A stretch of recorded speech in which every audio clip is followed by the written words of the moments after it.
بسم اللہ الرحمن الرحیم۔ اسلامی تاریخ قرآن و حدیث کی روشنی میں حضرت ابراہیم علیہ السلام کی دعوت۔ جب حضرت ابراہیم علیہ السلام نے اپنی قوم کی شرک اور بت پرستی اور ضلالت و گمراہی کا مشاہدہ کیا تو انہیں سیدھی راہ پر لانے کی کوشش کرنے لگے۔ سب سے پہلے اپنے باپ سے مخاطب ہو کر کہا، ابا جان، آپ ایسی چیزوں کی کیوں عبادت کرتے ہیں جو سننے، دیکھنے اور بولنے کی بھی صلاحیت نہیں رکھتے، اور نہ ہی وہ نفع نقصان کے مالک ہیں؟ وہ چیزیں بذات خود بے بس اور لاچار ہیں، ان میں اپنے وجود کو بھی باقی رکھنے کی طاقت نہیں ہے۔ ایسی چیزیں دوسروں کے کیا کام آ سکتی ہیں؟ ابا جان، سیدھی اور سچی راہ وہی ہے جو میں بتا رہا ہوں کہ ایک اللہ کی عبادت کرو، وہی موت و حیات کا مالک ہے، وہی لوگوں کو رزق دیتا ہے، اسی کے رحم و کرم سے آخرت میں کامیابی مل سکتی ہے، وہی ہر ایک کو نجات دینے پر قادر ہے، اور وہ زبردست قوت و طاقت کا مالک ہے۔ حضرت ابراہیم علیہ السلام نے اس کے بعد قوم کے لوگوں کو بھی انہی باتوں کی نصیحت کی، مگر افسوس کسی نے بھی آپ کی دعوت کو قبول نہیں کیا۔ ان کے والد نے تو یہاں تک کہہ دیا کہ ابراہیم، اگر تو بتوں کی برائی سے باز نہیں آیا تو میں تجھے سنگسار کر دوں گا۔ پھر پوری قوم بھی حضرت ابراہیم علیہ السلام کے خلاف سازشیں کرنے لگے۔ حضرت آپ صلی اللہ علیہ وسلم کا معجزہ، ایک اشارہ میں درخت کا دو حصہ ہو جانا۔ مکہ میں رکانہ نامی ایک آدمی تھا جو بہت بہادر اور طاقتور تھا۔ اللہ کے نبی صلی اللہ علیہ وسلم نے اس کو اسلام کی دعوت دی تو اس نے کہا، پہلے مجھے کوئی نشانی بتلاؤ۔ تو اللہ کے نبی صلی اللہ علیہ وسلم نے ارشاد فرمایا، اس کے بعد ایمان لے آؤ گے؟ تو اس نے کہا، ہاں۔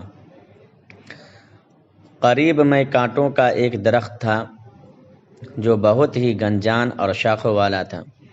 اللہ کے نبی صلی اللہ علیہ وسلم نے اس کی طرف اشارہ کر کے فرمایا، ادھر آ۔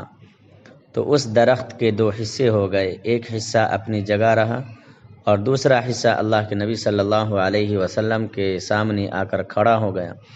رکانہ بولا، ایسا ہے تو اس کو حکم دو کہ واپس چلا جائے۔ تو اللہ کے نبی صلی اللہ علیہ وسلم کے اشارہ پر وہ واپس چلا گیا۔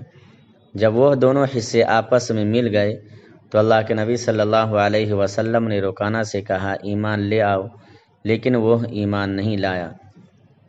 ایک فرض کے بارے میں اپنے گھر والوں کو نماز کا حکم دینا۔ قرآن کریم میں اللہ تعالیٰ کا ارشاد ہے کہ اپنے گھر والوں کو نماز کا حکم کرتے رہیے اور خود بھی نماز کے پابند رہیے۔ ہم آپ سے روزی طلب نہیں کرتے، روزی تو آپ کو ہم دیں گے، اور اچھا انجام تو پرہیزگار ہی کا ہے۔ ایک سنت کے بارے میں اللہ سے رحم طلب کرنا۔ اللہ تعالیٰ سے رحم طلب کرنے کے لیے اس دعا کا اہتمام کرنا چاہیے۔ یہ دعا حضرت موسیٰ علیہ السلام نے کوہ طور پر جاتے ہوئے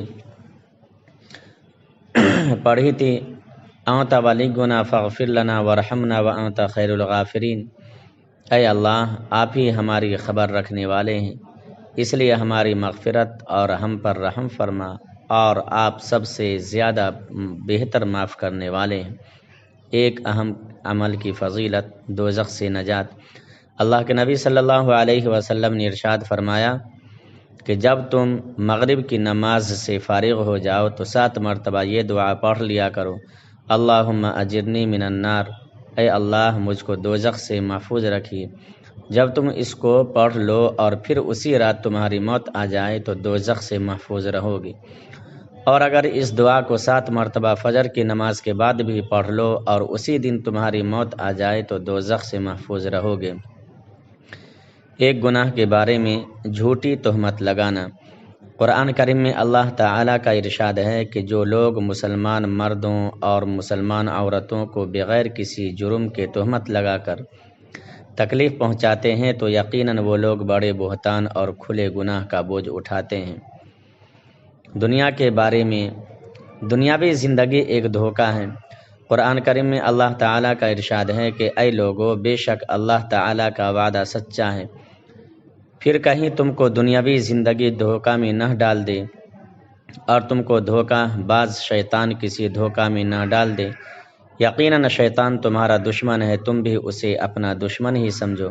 وہ تو اپنے گروہ کے لوگوں کو اس لیے بلاتا ہے کہ وہ بھی دوزخ والوں میں شامل ہو جائیں۔ آخرت کے بارے میں پل صراط سے اللہ کی رحمت سے نجات۔ اللہ کے نبی صلی اللہ علیہ وسلم نے ارشاد فرمایا، قیامت کے دن لوگوں کو پل صراط پر سوار کیا جائے گا تو وہ اس کے کنارے سے اس طرح سے گریں گے جس طرح سے پتنگے آگ میں گرتے ہیں، پس اللہ تعالیٰ جسے چاہیں گے اپنی رحمت سے نجات عطا فرمائیں گے۔ طب نبوی سے علاج، سفر جل کے فوائد۔ حضرت طلحہ رضی اللہ عنہ فرماتے ہیں کہ میں نے اللہ کے نبی صلی اللہ علیہ وسلم کی خدمت میں حاضر ہوا تو آپ کے دستے مبارک میں ایک سفر جل بہی تھا۔ پھر آپ صلی اللہ علیہ وسلم نے فرمایا، طلحہ اسے لو کیونکہ یہ دل کو سکون پہنچاتا ہے۔ نبی صلی اللہ علیہ وسلم کی نصیحت۔ اللہ کے نبی صلی اللہ علیہ وسلم نے ارشاد فرمایا کہ میری طرف سے دین کی بات لوگوں